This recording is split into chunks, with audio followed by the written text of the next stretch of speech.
Hi friends, అంతా ఎలా ఉన్నారు? నేను మీ పృథ్వీ. ఈరోజు మీకోసం ఇంకో మంచి టాపిక్తో వచ్చాను. అదేంటంటే పొల్యూషన్. పొల్యూషన్ అంటే మా అందరికీ తెలుసు, కాలుష్యం. ఈరోజు పొల్యూషన్ అనే టాపిక్ ఎందుకు ఎంచుకున్నాం అంటే, ఈ సంవత్సరం most polluted city in the world అని తీస్తే అది న్యూఢిల్లీ అని వచ్చింది. అది మన దేశ రాజధాని. న్యూఢిల్లీ ఇప్పుడు అత్యధిక కాలుష్యం ఉన్న నగరంగా పేరు పొందింది. సో టాప్ 10 సిటీస్ చూసుకుంటే అందులో 2-3 సిటీస్ మన ఇండియా నుంచి ఉన్నాయి. దీనికి మెయిన్ కారణం ఏంటంటే మా ఇండస్ట్రీ నుంచి వచ్చే పొల్యూషను, పాత పెట్రోల్ డీజిల్ కార్ల నుంచి వచ్చే పొల్యూషను, అగ్రికల్చర్ నుంచి వచ్చే పొల్యూషన్, ఇంకా చాలా రకాలు ఉన్నాయి. ల్యాండ్ ఫిల్స్, వాటర్ పొల్యూషను, చెరువుల్ని నదుల్ని పాడు చేయడం, ఇలాంటి చాలా రకాల పొల్యూషన్స్ మన దేశంలో ఉన్నాయి. సో ఇప్పుడు మనం చూస్తే ఐస్ గ్లేషియర్స్ అని ఉంటాయి. పోలార్ రీజన్స్లో ఐస్ గ్లేషియర్స్ ఉంటాయి. అంటే వాటర్ ఐస్ కింద గడ్డగట్టుకుపోయి ఉంటుంది అనమాట. ఈ గ్లోబల్ వార్మింగ్ వల్ల, పొల్యూషన్ వల్ల ఏమవుతుందంటే ఆ గ్లేషియర్స్ కరిగిపోతున్నాయి. ఆ గ్లేషియర్స్ కరిగిపోతే ఏమవుతుందంటే మన సీ లెవెల్ రైజ్ అయిపోతూ ఉంటుంది.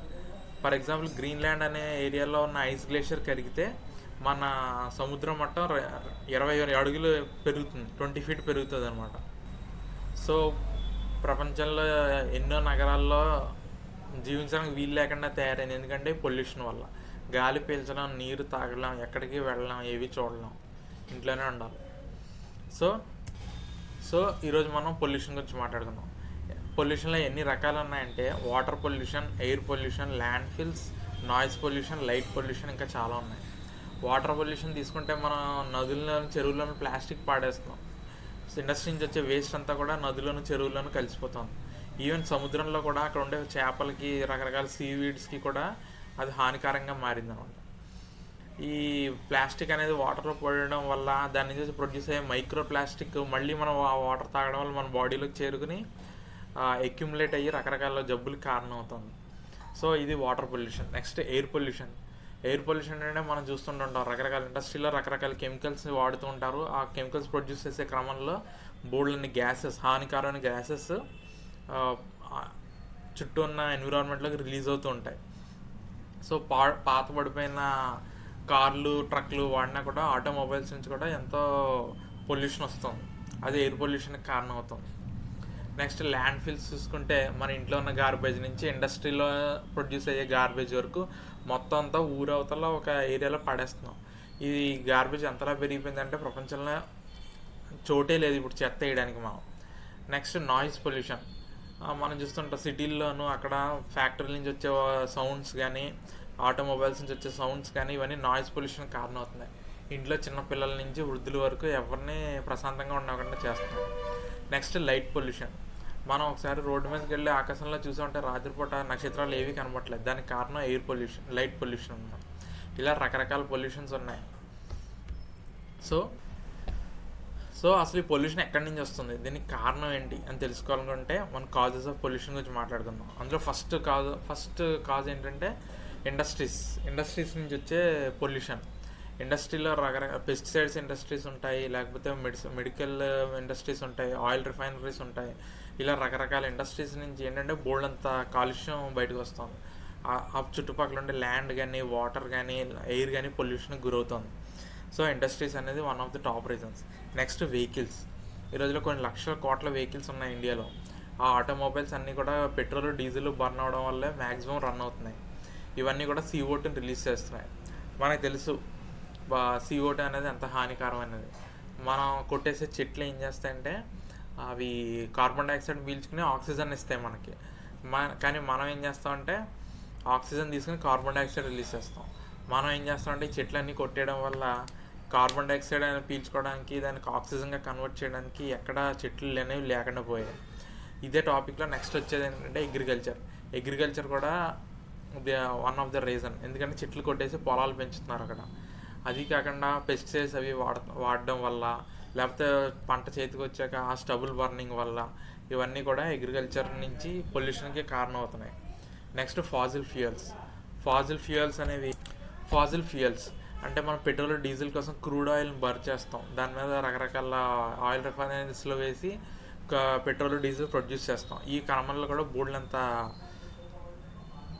చెత్త, పొల్యూషన్ ప్రొడ్యూస్ అవుతూ ఉంటుంది.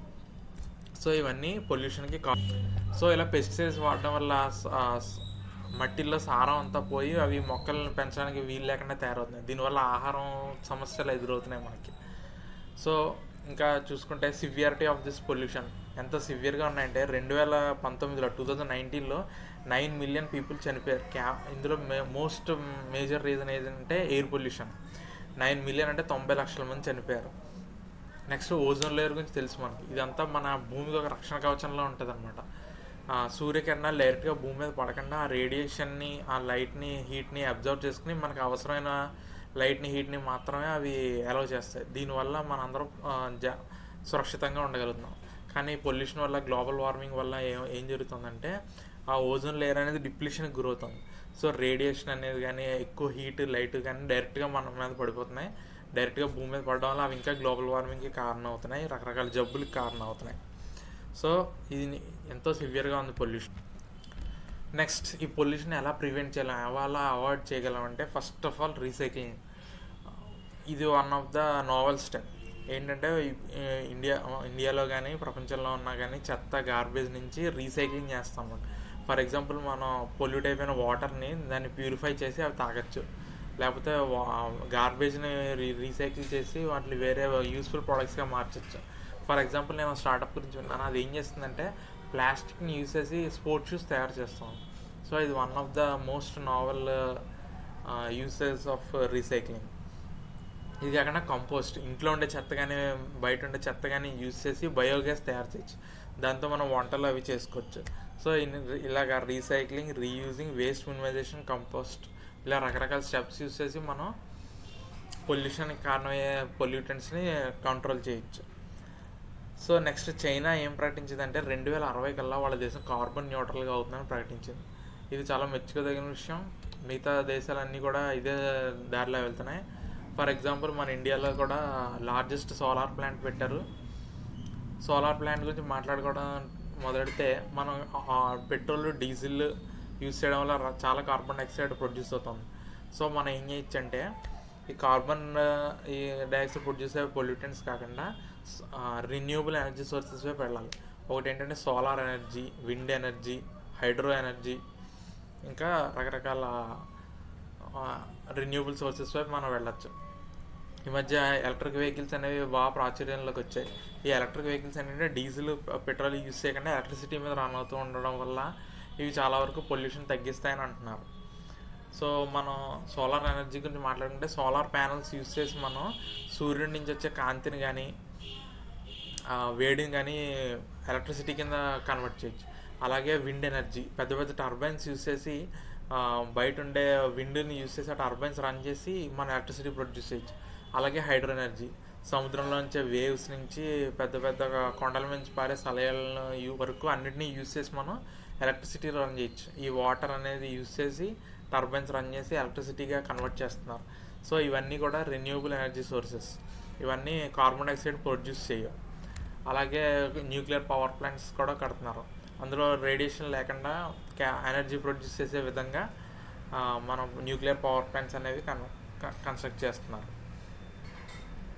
సో ఫ్రెండ్స్, అది మ్యాటర్. ఈరోజు మనం పొల్యూషన్ గురించి మాట్లాడుకున్నాం. మీ అందరికీ ఇంట్రెస్టింగ్గా, యూస్ఫుల్గా అనిపించింది అనుకుంటున్నాను.